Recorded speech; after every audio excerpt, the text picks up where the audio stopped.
Kære mikrolegat, mit navn er Habib. Jeg er founder af Hold My Spot. Hold My Spot skal gøre det muligt, at husejere kan udleje deres private indkørsler eller garager til bilister, som er på udkig efter en parkeringsplads. For en gennemsnitlig borger, så er parkering faktisk blevet et problem.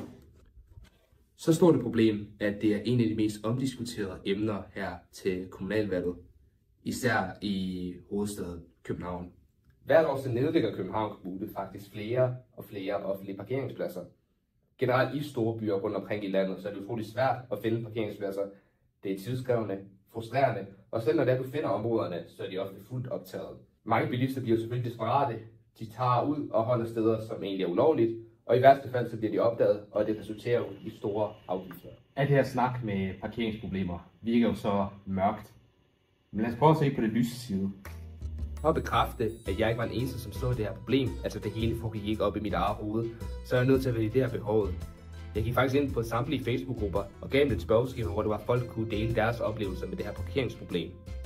Jeg fik utrolig positive resultater, der var et kæmpe stort responsantal, og en stor del af både lejere og udlejere, som så problemet og synes egentlig, den løsning, jeg foreslog, kunne være med til at løse det her parkeringsproblem. Jeg har sideløbende pitchet min idé til samtlige mennesker. Blandt andet en venture capital med navn Angler og en angel investor. Begge af de her parter synes, at problemet var reelt, og at den løsning, jeg kom med, var ret interessant.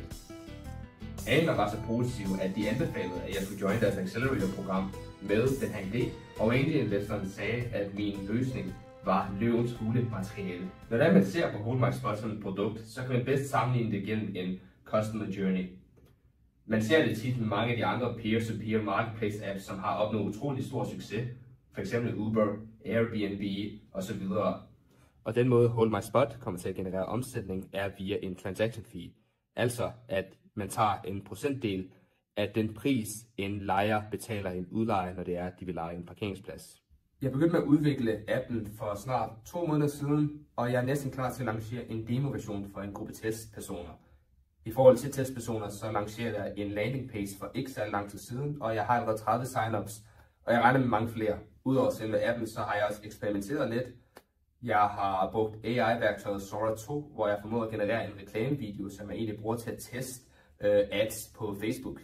Vi har set det i udlandet, f.eks. i USA, men også i England med Just Park, som har opnået stor succes. Men selvom lande som USA og England har rigtig mange steder, som er utrolig urbaniseret, langt mere end Danmark, så har det egentlig ikke været den samme gennembrud heroppe i Norden. Jeg er ikke den første, der har gjort det her, og jeg bliver måske nok heller ikke den sidste, men jeg er sikker på, at jeg er den, som kommer til at gøre det her succesfuldt op i Norden. Men jeg kan ikke gøre alt det her alene. Jeg har brug for jeres hjælp. Jeg vil bruge mikrolegatet på at investere yderligere i appen. Der er en masse licenser og nogle andre funktionaliteter, som er lidt mere avanceret fra mit niveau. Mit navn er Habib. Jeg læser HAIT på mit 3. år af bacheloren på Copenhagen Business School.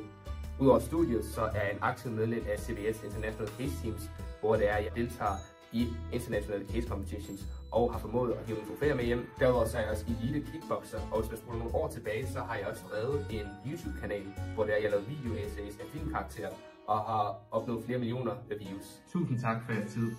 Jeg ser frem til at høre fra jer igen. Og lad os nu endelig få en løsning til det her parkeringsproblem, som mange oplever i Danmark.